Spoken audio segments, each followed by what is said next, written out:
Welcome to another cut.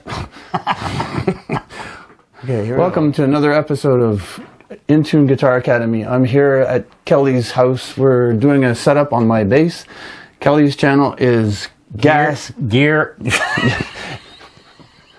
Good thing he remembers the name of his own channel. I just changed the name of my channel the other day. Okay, so Gear, Gas, and Guitars. Gear, Gas, and Guitars. Check it out. He's got lots of followers, lots of videos. He's been doing this for how many years? Far too many, and I still haven't hit 1,000 yet. But okay, so help him get to 1,000. So what we're doing today is I got a Fender bass, a P bass, Precision bass. Yep. So the pickups are offset. That's the difference between a jazz bass and a pickup and a P bass.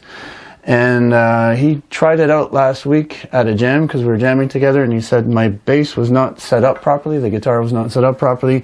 I'm kind of a spaz when it comes to doing that type of thing. I'm supposed to not use that word anymore. I'm very awkward when it comes to doing that sort of thing. So Kelly's got lots of experience, and he has all kinds of guitars, so I allowed him to do the setup on my guitar. So we're going to change the action. And what else did you say? We're just going to do a truss rod adjustment and possibly adjust the saddle. So this is actually going to be a pretty minor adjustment. I found the bass, the top two strings were the action was too high. So we're going to try to remedy that. See if I can get a close-up shot of that. So you show the two strings. Okay. Well, I mean, it could be three. The last one's not so bad. And I'm not very experienced, actually. I just know enough to do basic setups, and that's what we're doing today. All right. Just to kind of get this more playable. So, in this particular case, if you look at the neck, I don't know if you can notice, but... You're looking at the neck?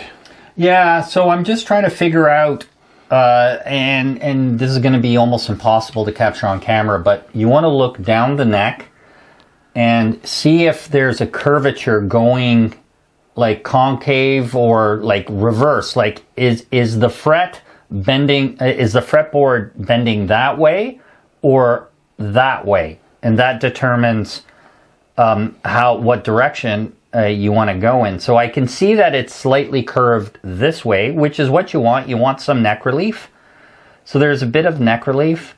And here is where I'm going to just get non-professional because I'm not an official guitar tech. So what I'm going to do is I'm just going to turn it counterclockwise, very little. You know, people say quarter turn. I would say eighth of a turn is enough on a modern guitar, which we know it hasn't been adjusted much. It's more than enough. So what I do is, again, this is extremely non-professional. I'll turn it usually counterclockwise just to see, like, because sometimes you just can't tell until you actually turn it. So I'm gonna actually go the other direction right now. And sometimes, well, you're supposed to tune down the strings because turning it counterclockwise is going to tighten the neck, which is going to increase the tension. So you want to release. Put a lot of tension. Yeah, especially a bass. So you want to release the tension on the strings, and then this way it's easier when you're doing a truss rod. Like you'll often want to move a couple strings in the middle, like in this case, so it's easier off the nut. Yeah. So it's easier so you have slack space to actually move the damn thing. So for example, okay, so we're good. Okay, so now I'm just going to take another look.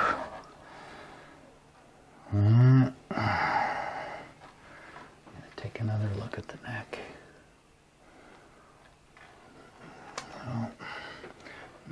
Try giving it another turn.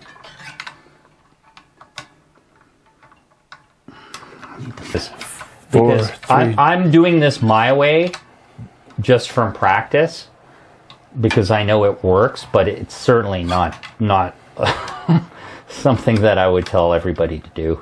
I think you probably should take the strings right off to do this. No. No? Fuck no. No? God, no. Mike Tessier, he'll change pickups without even taking the strings off. Really? He will unbolt the neck, loosen the strings, and do all his electronic work without losing your strings. Really? Yeah, man. Yeah. So You told me that he's a guitar genius when it comes to repairs and maintenance. he's damn good. Best in town that I know of. Well, aside from the guru Ian Weston. So, all right. So, as I thought, it has to go in this direction. And again, this is just the way I do it.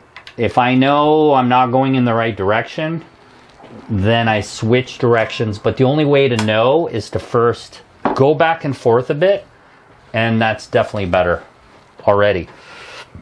So now... Will it stay in tune better if I do that? Because, well, my bass never goes out of tune. But No, all we were trying to do is lower your action so it's more comfortable. And so you don't have to press as far down. so it doesn't hurt your fingers. And it should theoretically be easier to play. And the other thing is that you don't want the action too low, because if you put it too low, then it buzzes against the It'll frets. buzz. Yeah. And we're going to test that. So now the whole thing about truss rod, like basic setups like I'm doing, you got to keep doing micro adjustments back and forth until you got it right. So right now what we're going to do, we're going to tune it, and it's actually in tune.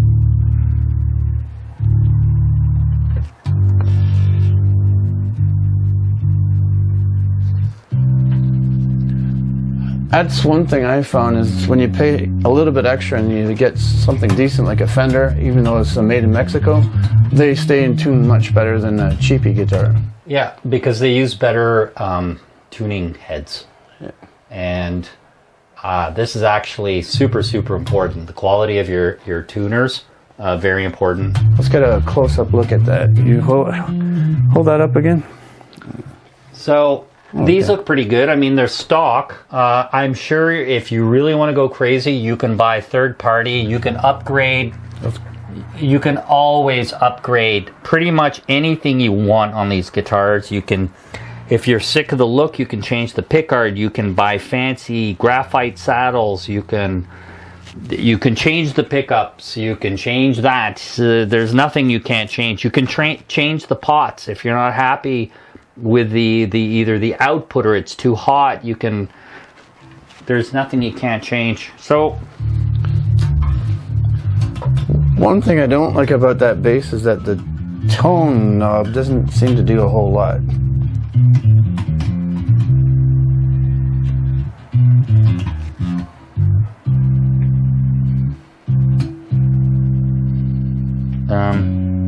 You could be right.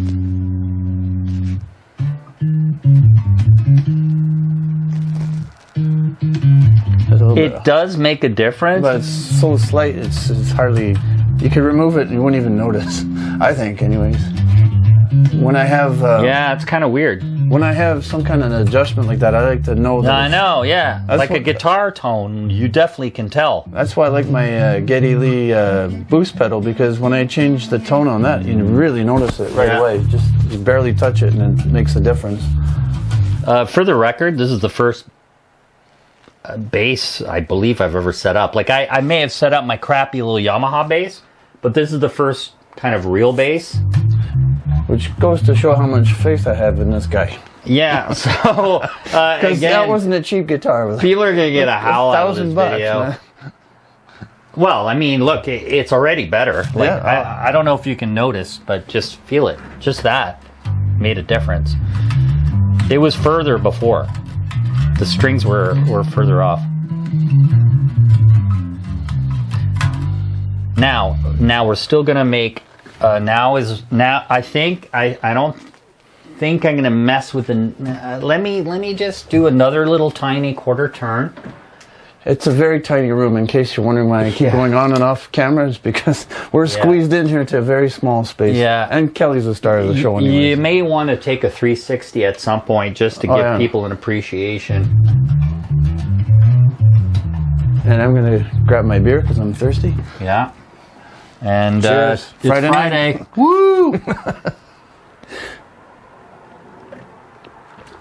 Unfortunately, I have to drive home, so I can only have one. Gotta be responsible. Yeah, you do.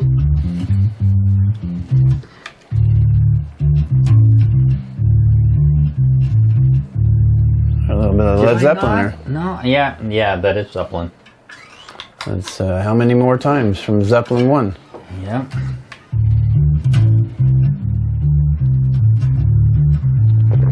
That's definitely an album you need to check out.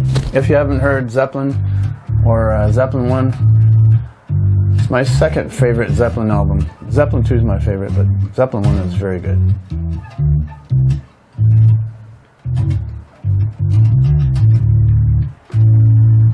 There's one thing I've learned about the bass is that it's hard to not make that snapping sound. It's one thing that I find really annoying is that when you snap, you make the string snap, because that your amp. If you have a good amp, the amp will pick that up, and it sounds. And like, I'm not a bass player, so I can't tell you. So I try to be as light as I can. It's Yeah. Who was I watching? They were saying light is better, light touch. Yeah. Don't force it. I was watching a video not so long ago. Don't force your playing. Force equals less power. More power is less force equals less power. I wish I could quote who I was. I can't remember who I was watching, but that was really good advice. So when you're doing these neck adjustments, Go all the way down. you want to just test and make sure there's no major obvious buzzing.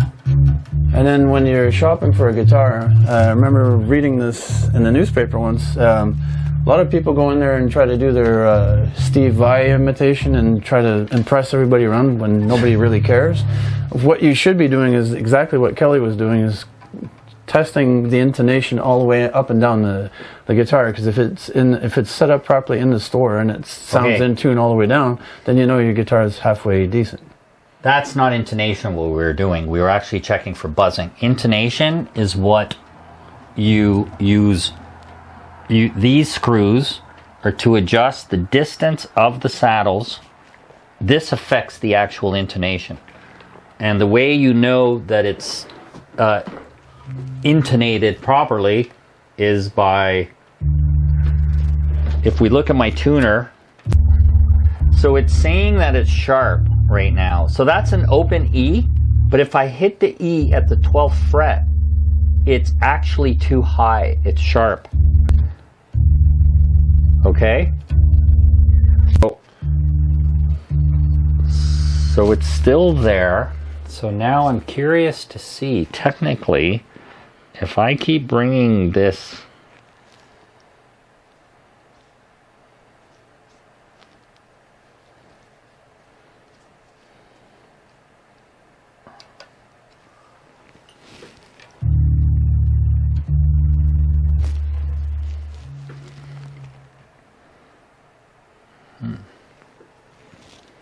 so far it's not doing shit.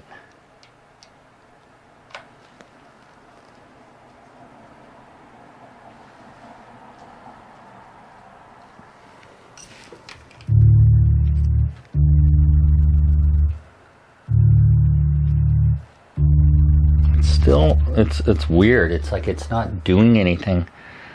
It's not making any difference, which leads me to believe I've got to go in the other direction. So,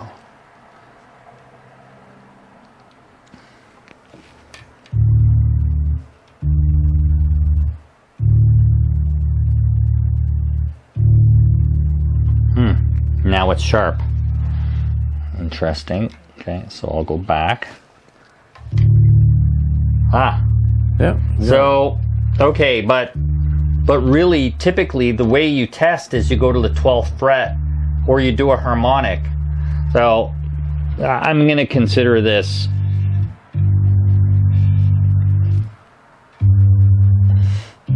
Maybe basses react differently. Like,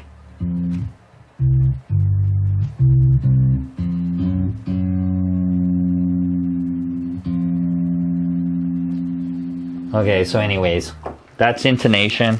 You use these. But if your neck is slightly warped, it's going to be out of tune, in tune at one end and out of tune at the other. Yeah, I guess, yeah. That's what I meant before. I'm not a guitar tech, but, you know, I guess the main thing is that it's close enough for rock and roll. It's good enough. It's good enough for us. Yeah, I love that expression. Bloodheads. Close enough. All right, close enough for rock and roll. Let's get back. I still think there's an improvement to be made here. Okay. I will consider you the expert. So what I'm going to do, I'm going to try one more quarter turn counterclockwise. So I don't know if you can. Yeah, you can see that on that camera.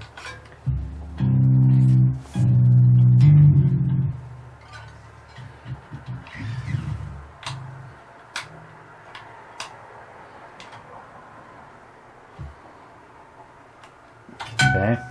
There we go. Okay. I think that's better. And notice how it was sharp because I tightened it. Now we gotta tune it again. Because the curvature of your neck will definitely affect your intonation. Yep. There's no question. Maybe not for the open strings, but for the strings that you fret, the notes that you fret.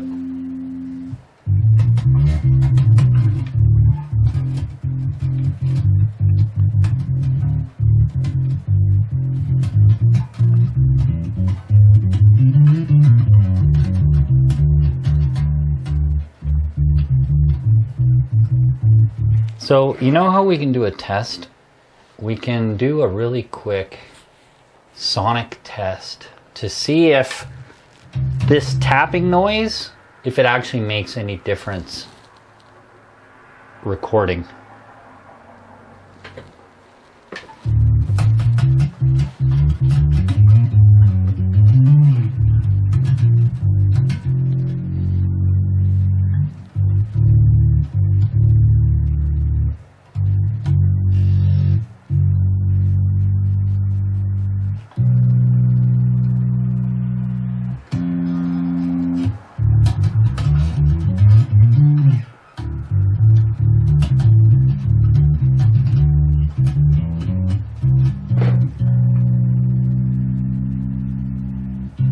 That was way too low. All right, one more test.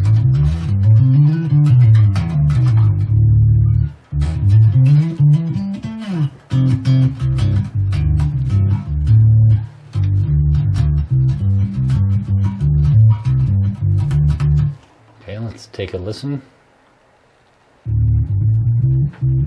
See?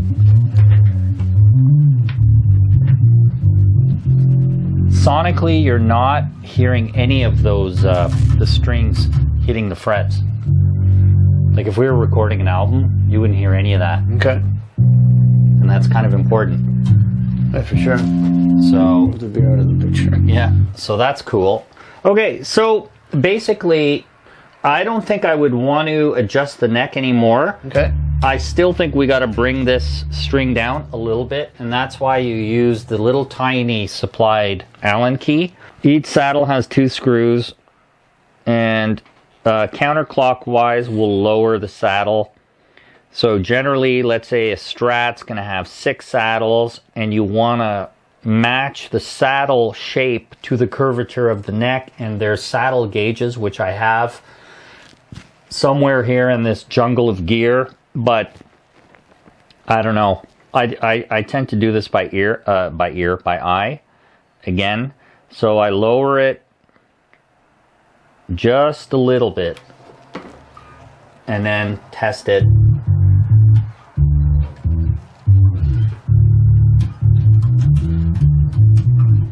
Okay, let's get it back in tune. Oh, of course, lowering the saddle or putting it higher affects the tuning as well. Okay. So you're constantly fiddling, playing, tuning, rinse and repeat. And if you watch videos on guitar setups, they all do the same thing. Nobody is so good that they can just take a look at it and go, oh, I know what to do. I've never seen a guitar tech that good. So that's why when I teach guitar, the first thing I teach is how to tune. Is to me, that's the most important thing. Is once you know how to tune your guitar, then you keep it in tune. Yeah. So there is definitely a noticeable improvement already. I don't know if you can notice. Just feel it. I want you to feel it because this is your guitar. You should notice a difference.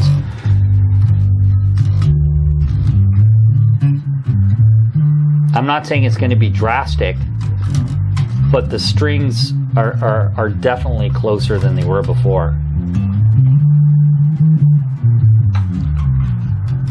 I think where it's going to help me the most is my fingers won't get so tired and my hand won't cramp up. Like right now, it feels very comfortable. Yeah, because like especially up here, that was the hard part, was playing up here. With the bass, the strings are a lot thicker. They're further apart. So I find when playing bass for a long time, my hands tend to cramp up, and then hopefully by making the action lower, that won't be as much of a factor anymore. Speaking about your hands cramping up, a lot of guitar players are not conscious when they play. I've been doing yoga for 20 years. I don't laugh, but yoga taught me, first of all, posture. And when you're playing guitar, if you have hand pain, wrist pain, whatever, you have to first of all relax your muscles more. You may have to tilt your hand and start getting used to turning your hand a little more, depending on how comfortable you are. But there's many things you can do. The seat height, absolutely everything. I have a guitar step. Do you know the guitar step I've thingy? I've used those before. Yeah, my friend Vino, he's so anal about this stuff. He bought this super expensive guitar harness. It looks like a baby harness, but it's for a guitar that allows you to just keep it absolutely perfect. So that's just some tips. That's one thing that we did mention in my last video when I was interviewing Darren Michael Boyd, is that Les Pauls are very heavy, and that's one thing I don't like playing about Les Pauls. They're heavy. And that's why I prefer, one of the reasons why I prefer Fenders. They're a lot lighter and a lot easier to play. And you don't realize just how physical playing guitar can be. There's lots of ergonomics involved. And if you're not careful about your wrists and your forearms and your hands, you can cause yourself injury and ruin your guitar playing career. Yep. I'm going to lower this. I had a feeling this saddle was way too high. So I'm going to lower it just a little more. We want to get it as low as possible without any buzzing. That's the goal.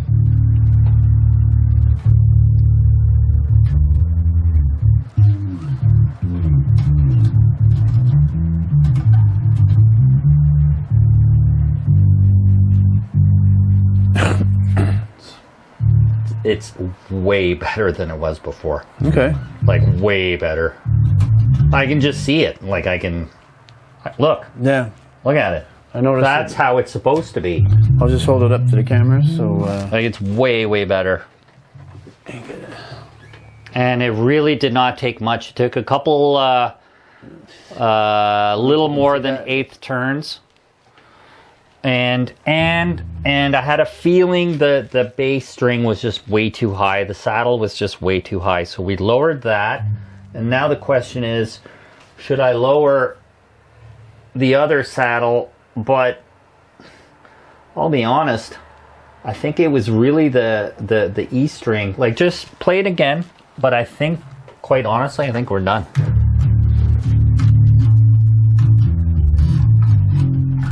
You know what we could do?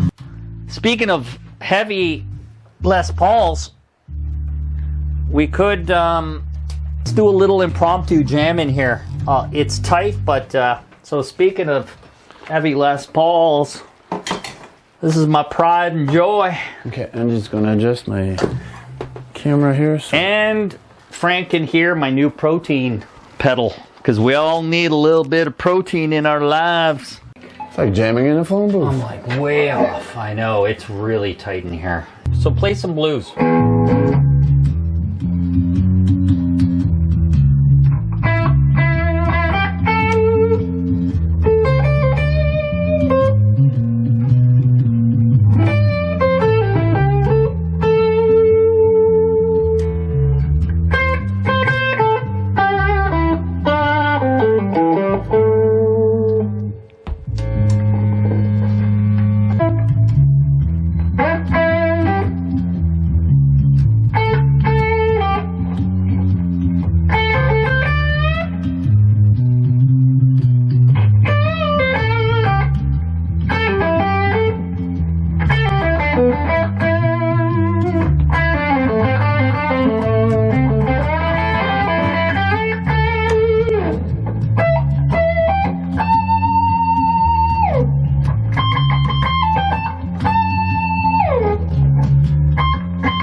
you for joining us once again for Into Guitar Academy.